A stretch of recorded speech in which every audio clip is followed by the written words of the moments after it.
At the core of everything we do here at Broadcast Park is the people, including the people over the years that have brought you the news and the information that you need. Tonight, we want to go back to the beginning of news on television here in Eastern Iowa and look through some of the major advancements that have happened over the last 70 years. The first newscast in 1953 was anchored by Bill Roberts, who had already spent years on radio. Bob Bruner, who just joined the staff, recalled how that first newscast, like so many after it, did not go as planned.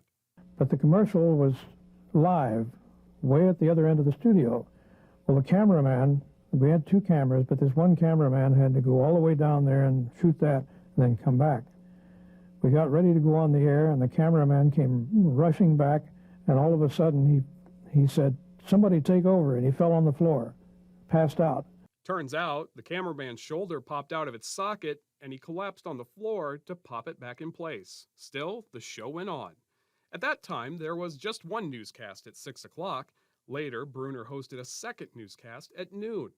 While we enjoy 5 cameras in the studio today, back in the 50s, there was often only one. And believe it or not, they would, I'd introduce a picture, and the camera would pan over to the picture and pan back to the newscaster, this type of thing. In 1959, Dave Shea joined the staff and stuck around for a few decades, at first anchoring an evening newscast at 10:30. She was not booked, but she was held overnight here in the Cedar Rapids City Jail. In those days, the news, weather, and sports were all isolated segments with no interaction. But all of that changed in 1960. This promotion picture shows Conrad, Tate, and I moving the 10:30 newscast to 10 o'clock and doing a much more integrated news, weather, and sports program, which we called Report to Iowa. I don't know that we originated it, but we were among the very first in the nation to adopt that kind of format, which is standard today. But as technology began to take over and provide new and better ways of bringing information to the masses, that all began to change. The first seismic shift coming in the mid-60s, when the first color television cameras arrived. Are you all set, Bob? Take it away in full spectrum color. Well, Doug, first I'd like to say this, that I feel doubly honored to have been chosen to be the first one involved in our big change, because there are so many much more colorful characters around here than this reporter. Another monumental change happened in the 70s when portable microwave transmitters led to the first live shots in Eastern Iowa. Stand by. Okay, up on 2 and queuing. A crude oil pipeline would run through several farms in northeastern Lynn County and right through a county park. Mike has a live Instacam report on the pipeline battle. Well, Dave, I'm reporting from the Maxwell Bridge County Park, the eastern part of Lynn County. It was the golden era.